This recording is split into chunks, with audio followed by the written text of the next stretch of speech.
Orion Prime pulsed with alien light.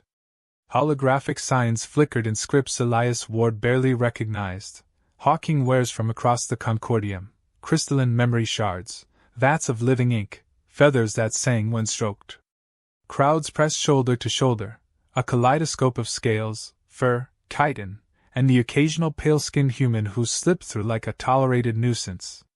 Dr. Elias Ward adjusted the strap of his satchel and tried to ignore the pointed stares. The alien bazaar thrived on spectacle, and humans, in their simplicity, were treated as curiosities. He wasn't here to browse trinkets. He had come to trade for rare spores, hoping to cultivate them for study at the outpost clinic. The smell hit him first, sour musk mixed with ozone, and then he heard the sound. A faint whimper, buried beneath the raucous shouts of vendors. Elias turned and saw a small cage propped beside a spice merchant's stall. Inside, a creature no bigger than a cat pressed its face against the bars. Its body shimmered faintly, translucent skin glowing from within like amber with fire caught inside. 6 crystalline eyes stared outward, each cloudy and unseeing. The merchant noticed his gaze. "You like? Cheap. Exotic pet. Mostly useless now." Elias crouched, studying the creature. Its chest rose shallowly, breaths uneven. The blindness was advanced. The eyes looked scarred, glazed with mineral deposits. Alien science had likely given up on it. "What species?" Elias asked. The merchant shrugged. "Some Zalian fancy breed. Was gift from important patron. It's sick. Blind. Worth nothing now. I sell cage and beast for scrap price." The creature whimpered again. Elias extended his fingers through the bars. It tilted its head, drawn to the sound of movement though it could not see. Instinct pulled at him, a blend of professional curiosity and something simpler, more human. Compassion. He stood. "How much?" The merchant snorted. "For human? 10 credits. You waste money." Elias handed over the credits without bargaining. He lifted the cage, ignoring the merchant's laughter. As he carried it through the market, whispers followed. "Primitive fool. Human thinks he can heal blind flesh? They still use plants and water for medicine." He ignored them, jaw tight. Prejudice was familiar. The Concordium praised humans for their adaptability but dismissed their methods as crude. Elias had endured sneers before, but this time he intended to prove them wrong, not for pride, but because the creature in his hands deserved more than mockery. Back at the outpost, a cramped structure wedged between towering crystalline towers, Elias set the cage on his workbench. The creature shifted nervously. Its translucent body glowed brighter in fear, illuminating its rib-like structures beneath the skin. "Easy," Elias whispered. His voice softened, the same tone he used for frightened patients. He opened the cage carefully. The creature did not flee. It only turned its head, blind eyes trying to follow his presence. Elias examined the eyes. Mineral deposits crusted along the lids, sealing vision. He touched a finger gently to the hardened layer. The creature flinched but did not resist. He thought aloud. "If these are crystalline proteins, then hydration might soften them. Flush the tissue, restore clarity." From his satchel, he retrieved a small vial of saline solution, simple distilled water mixed with sodium chloride. Nothing advanced. Nothing alien. Something every human medic carried for rinsing wounds. The alien bazaar's jeers echoed in his memory, plants and water. He steadied his hand and let a single drop fall onto the creature's nearest eye. It jerked back, body glowing brighter, then froze. The mineral crust absorbed the liquid, faintly softening. Elias leaned closer. He applied another drop, then another, waiting between each. The creature twitched but remained. Minutes stretched. The deposits thinned, faint cracks appearing. The eye beneath shimmered faintly, a crystalline iris dulled but intact. Elias's chest tightened. "Progress. Come on," he murmured. "Stay with me." The creature tilted its head toward his voice. He continued the process, alternating between eyes. Slowly, the cloudiness began to clear in patches, like frost melting on glass. Exhaustion weighed on him, but he didn't stop. Hours passed. Outside the window, Orion Prime's neon glow shifted as the bazaar quieted. Still, Elias worked. Finally, the moment came. The creature blinked, lids twitching. Its nearest eye flickered with light, catching the glow of Elias's workstation lamp. For the first time, the creature tracked motion. It followed the rise of his hand as he lifted it slowly. Elias froze, hardly daring to breathe. "Can you see me?" he whispered. The creature blinked again, and this time its body glowed not with fear but with a steady golden hue. It stepped from the cage, wobbling, and nudged his palm with its head. A laugh burst from Elias, surprised and breathless. "Well, I'll be damned." The next day, word spread faster than he expected. By midday, aliens loitered near the outpost windows, peering in as if watching a sideshow. "That's the human? He fixed it with drops? Impossible. Trickery." Elias ignored them. He kept working with quiet patience, applying drops and monitoring progress. Each day, the creature's sight improved. Each day, the crowd grew larger.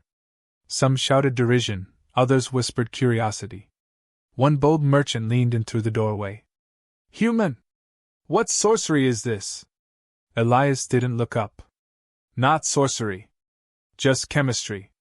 Hydration breaks the crystalline bonds." The merchant scoffed. "Water? You waste time." Yet he didn't leave.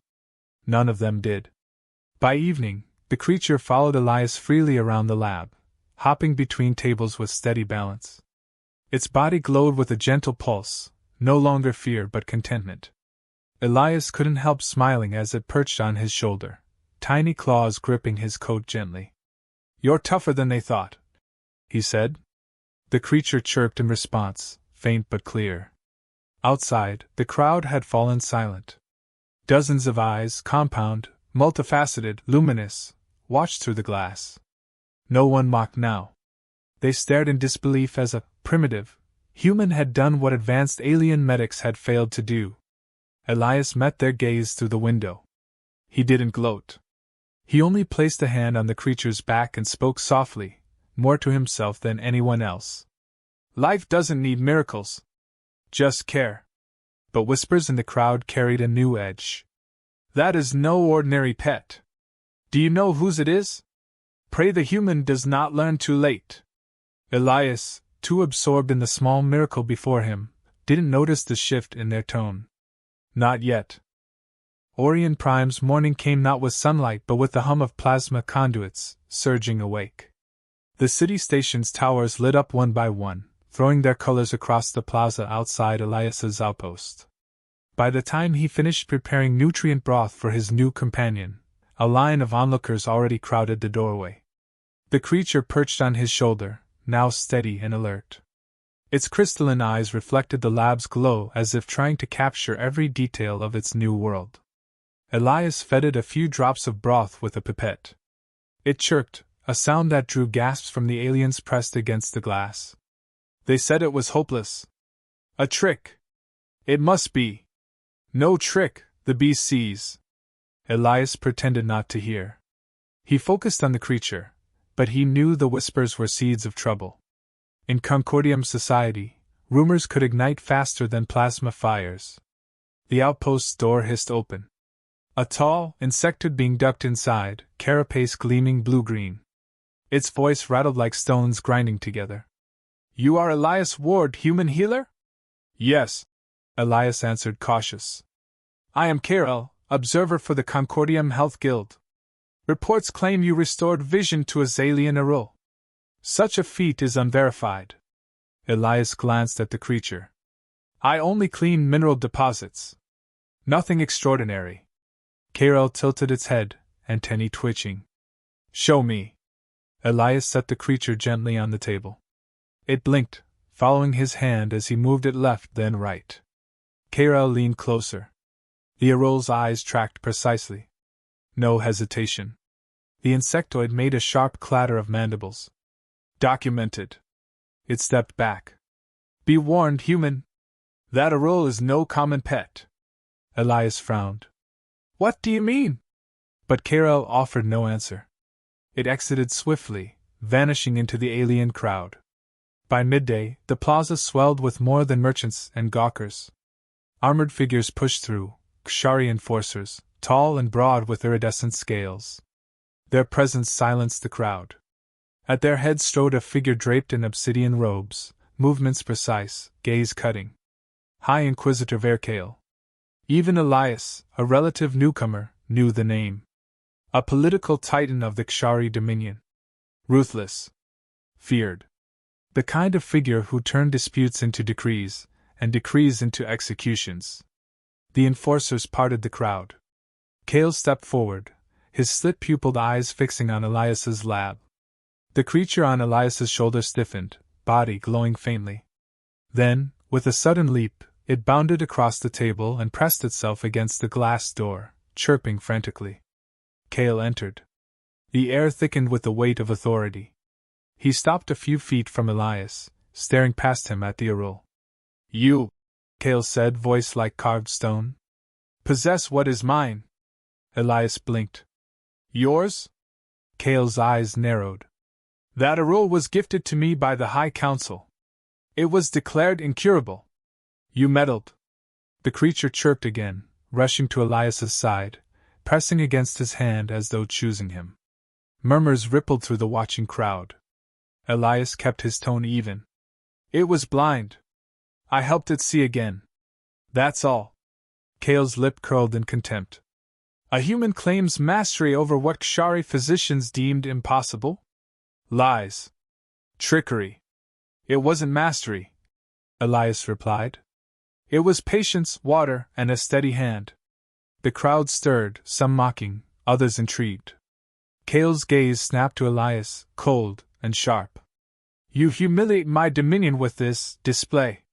Did you imagine your crude methods could elevate your kind above ours? Elias felt the weight of every eye on him. He spoke carefully. I didn't do this for pride. I did it because it was suffering. The silence that followed was electric. The crowd shifted uneasily. Compassion was not a currency the Kshari valued. Kale raised a clawed hand. His enforcers stepped forward, weapons humming. The creature shrieked, clinging to Elias's coat. Return it, Kale commanded, or I will burn this outpost to ash. Elias met his gaze. Fear pressed at the edges of his resolve, but he steadied his voice. I'll return it. But not as broken property. Look at it, Kale. It sees. It thrives. Deny that, and you deny the truth in front of your own eyes. Gasps rippled. No one spoke to an inquisitor like that. Kale's face hardened, scales tightening along his jaw. For a moment, Elias thought death would come swiftly. But then Kale's eyes flicked to the creature. It stared back at him, golden light pulsing softly from within. His jaw clenched. Enough, he hissed. You will appear before me tomorrow, human. You will explain this affront. Should your words fail, Orion Prime will learn how fragile your species truly is. With a swirl of his robe, he turned. The enforcers followed, leaving behind only tension and silence. The crowd exhaled at once. Whispers exploded. The human defied him. Kale will crush him. Or perhaps, he cannot. Elias sagged against the bench, heart hammering. The creature nestled close to his arm, as if sensing his unease. Great, Elias muttered under his breath. From healer to heretic in one afternoon. Night fell across Orion Prime, though the station never truly darkened. Elias sat at his desk, the Arul curled beside him. He scribbled notes: mineral composition, saline reaction, hydration levels. Cold, clinical facts, a shield against the reality pressing in. Tomorrow he would stand before one of the most powerful figures in the galaxy. He had no army, no allies, only the truth of what he had done. The Arul stirred, nudging his hand with its head. Elias looked at it, at the once blind eyes now following his every movement. He whispered, You may have just saved me, little one. Or doomed us both. Outside, Orion Prime thrummed with rumors, each carrying his name. Some scoffed. Others whispered hope. but all awaited the confrontation to come. The horizon burned with a light that wasn't natural. At first glance, it resembled dawn, but Alara knew better. The readouts on her wrist link pulsed erratically, scanning frequencies that skipped across spectrums not designed for human ears. The signal was growing stronger, tugging them toward the fractured valley where the desert bled into jagged black rock. Lieutenant Cade paced a few steps ahead, rifle slung across his back, posture alert but restless. "This place feels wrong," he muttered, his voice swallowed by the wind that screamed through the stone ridges. "It isn't wrong," Alara replied, eyes fixed on the shifting glow beyond the rocks. "It's intentional. Someone wants us here." Dr. Vera adjusted her goggles, the lenses glinting pale blue. "Intentional or not, the radiation signature is like nothing recorded. If this was a distress beacon, it's unlike any human or allied tech." The squad pressed deeper, boots crunching over sharp gravel. Every surface bore scars, as if something immense had clawed its way from beneath the planet's skin. Alara trailed her fingers across the black ridges and felt a faint hum beneath the stone, not mechanical but alive, like touching the veins of some colossal creature. Suddenly, Cade raised a fist. The squad froze. From the ravine ahead, a sound pulsed, low, rhythmic, not like machinery but more like a heartbeat amplified through stone. "Movement," whispered one of the scouts, peering through a scope. "Figures at the ridge 30 meters out. Tall. Not human." Alara's pulse quickened. The signal had guided them here, but now it felt like a trap closing around them. She stepped forward, her voice steady though her chest tightened. "We're not here to fight. Hold position." The figures emerged with deliberate slowness, silhouettes elongated by the unnatural glow. Their forms shimmered, as though their outlines resisted definition. Not flesh, not armor, something between. When one leaned forward, light rippled across its body like waves scattering on a metallic ocean. "Contact!" Cade hissed, his hand twitching near his rifle. "No!" Alara warned sharply. "Weapons down!" One of the beings spoke, or at least emitted a resonance that shaped itself into words inside her head. Not a translation, but direct understanding, like thought carved into thought. "You followed the signal. Few would dare." Alara steadied herself. "Who are you?" "We are what remains," the voice reverberated, carrying sorrow like weight in her chest. "We burned this world long before your kind reached the stars. Now you trespass in our ruin?" The squad shifted uneasily. Dr. Vera's fingers danced across her scanner, data flickering red. "Alara," she whispered urgently, "these beings register energy outputs beyond reactor levels. If they choose aggression, we won't survive." The being closest to them leaned forward, its form brightening. "Why answer the call of ghosts?" Alara took a step closer, heart hammering. "Because we don't ignore cries for help. That's what makes us human." The silence that followed felt suffocating. Then, a surge of light flared above the ridge. A massive structure revealed itself as if pulled from invisibility, a spire fractured in places, humming with contained energy. Its surface was etched with runes that glowed faintly, shifting patterns like a living script. Alara's breath caught. "That's the source of the signal."